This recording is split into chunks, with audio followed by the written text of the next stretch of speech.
2 o'clock in the morning. It is 1 o'clock in the morning in Libya. Let me bring you up to speed with the latest news from there. A multinational force has launched a series of strikes against Colonel Gaddafi's forces in Libya. The coalition is calling it Operation Odyssey Dawn. In a brief statement issued just minutes ago, Colonel Gaddafi said Libyans will confront what he called the attacks of the colonial crusader.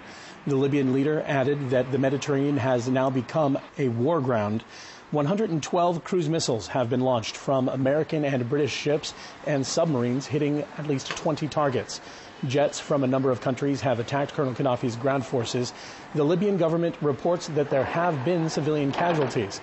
The French president was the first to order strikes around the rebel-held city of Benghazi to prevent attacks against civilians. Russia has called the decision to take military action in Libya regrettable.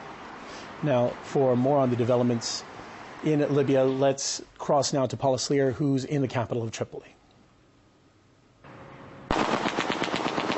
Well, there's just been a blast of gunfire, which you heard behind me here in the capital city, Tripoli. It's not immediately clear what's going on behind, but a short time ago there were protesters here. So we certainly are starting to feel the effect of this military strike and of the reaction from the Gaddafi regime here from the capital city. Now, so far we are hearing that more than 20 sites have been hit by these warplanes from the international community. Increasingly, it does seem as if this is an operation that will be happening in the east and the west of the country. The French Defense Ministry has confirmed that some 20 French planes have been used and that they've been hitting tanks and military personnel vehicles. Now, that operation has been concentrated largely in the rebel-held town of Benghazi, and the latest word there from rebel fighters is that Gaddafi forces have been pushed to the outskirts. Now, at the same time, we're hearing from the United States that it is playing a leading role in these operations, but not necessarily leading the operations per se. What we know, though, in terms of the U.S. assistance, is that already they have launched preparatory strikes from cruise ships. We know that there are 3 submarines and 25 American ships at this point in the Mediterranean, and that U.S. Tomahawk missiles have landed in the west of the country, in Tripoli and in Misrata.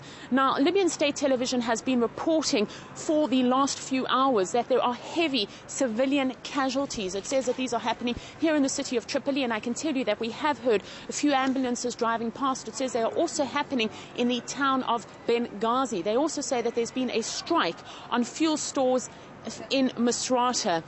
Now, the British Air Force has joined the operations. It's not yet clear exactly what they will be doing, but we know that they have the capability to hit targets and also to assist in surveillance. It is worth also making the point that the Pentagon has stressed that this is only the first phase of what they're calling a multi-phased operation, and that currently there are no American planes flying overhead. Well, particularly these reports that we're hearing from Libyan state television of heavy casualties, this is starting to worry people on the ground on both sides. You do not want to see an operation like this that starts to be expanded and broadened into something that lasts years.